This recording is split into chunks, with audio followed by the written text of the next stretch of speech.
When people approach the missing basics for the first time, many of them seem almost like common sense, things like questioning and modeling and things like that. But when they see the word labeling in the list, they ask, well, what do you mean by labeling? And so here we want to talk about labeling and its importance. And by labeling, we're really concerned with two things. First, we're concerned with the names of pieces of technology, the names of things that we give things, components, subsystems, and systems, if we're talking about the technical side of being an engineer. But actually, in some ways, more importantly, we want to talk about the ability of an engineer to assign labels to patterns in data or in the creation or design of new systems. And the problem with names and labels is that they're so much a part of what we do as human beings. We use them without thinking, that we hardly even notice them. And so here we want to focus attention on names and labels as being worthy objects of engineering attention and suggest that they're really crucial. Mastering labeling in particular is really crucial to being a creative engineer. We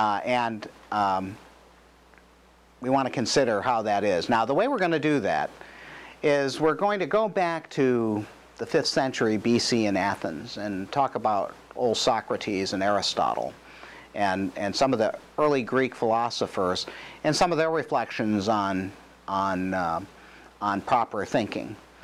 We're going to connect some of that to Dan Rome's The Back of the Napkin and connect the dots between both verbal thinking and visual thinking. And then we're going to talk about the importance of learning technical names, because after all, engineering as taught post-Cold War has largely been about science and less about technology and components of technology. So we want to emphasize that a little bit. Then we're going to take an example that we've talked about elsewhere in senior design. We're going to use the tortilla example and talk about how labeling was important there.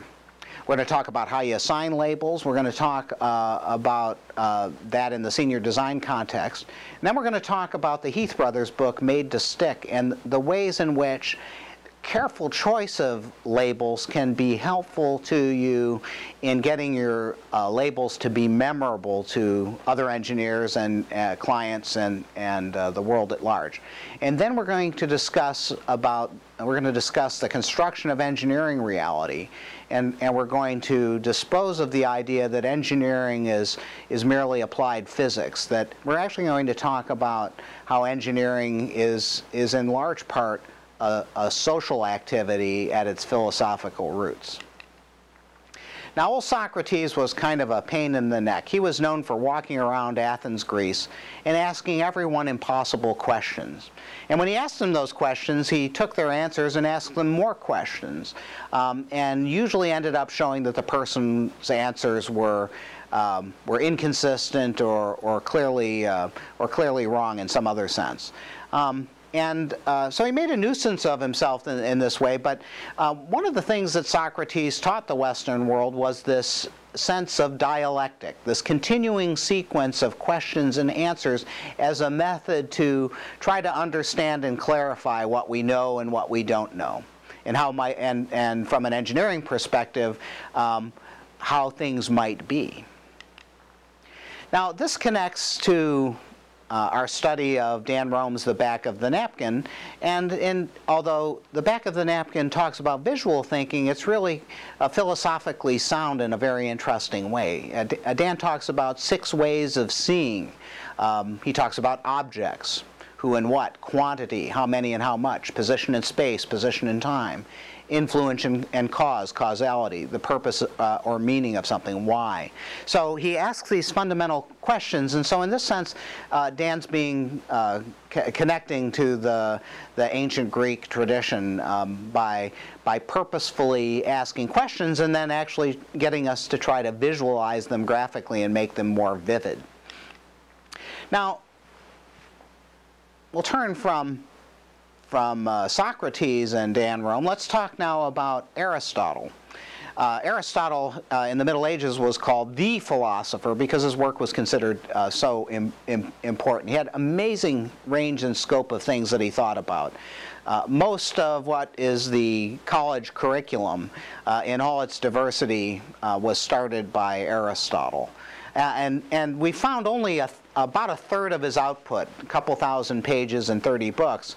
But the one piece that we want to examine here is his categories, where he thought of the world as being composed of 10 different things. So, and even today it's still a good list and still a starting place for metaphysicians. He talked about substance, quantity, quality, relation, place, time, position, state, action, and passion. And with the exception of passion, we can go back to Dan Rome's material and see the correlation here. Now, one of the things that we want to do here is distinguish, at least in a way that's useful for us, names from labels. And we're going to talk about names as conventional terms that are used to identify something. And we're going to distinguish names from labels by thinking of labels as a tentative naming of a phenomenon as part of a critical or creative process. And then over time, and with social acceptance, we'll see how labeling and a given label can become a name. So let's split this into two parts. Let's think about first extant technical names.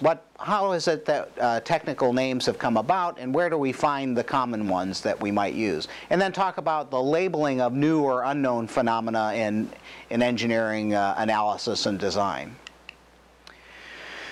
Of course, let's circle back and connect this back to Dan Rome. And if we think about how Dan constructs his process of solving a problem, he usually starts with a circle and a label or a name. And so I want to make the point that the back of the napkin is much in the spirit of this lecture, and that the diagrams that Dan makes are in many ways as much about conceptual understanding in this philosophical sense that we're pursuing here as they are about creating clever pictures. Now, where do we find names? Well, there's lots of places, and so grade school kids have turned to David Macaulay's wonderful book, The Way Things Work, and that's actually still a good source for some of us grown-ups. The names presented there are accurate, and the pictures give us a good sense of how one thing leads to another, the causal chains and so forth that are parts of how things do work. But there are other places to go. There's encyclopedias, there's places on the web, there are catalogs, like the Granger catalog, and for various kinds of laboratory devices, and Allied catalog, electronics catalog has many electronic devices. So there are plenty of places to go. There's a trade press, and the Thomas Directory is a good place to find things that are commercially available. But there are lots of ways to find out what things are named and to learn more about how they work.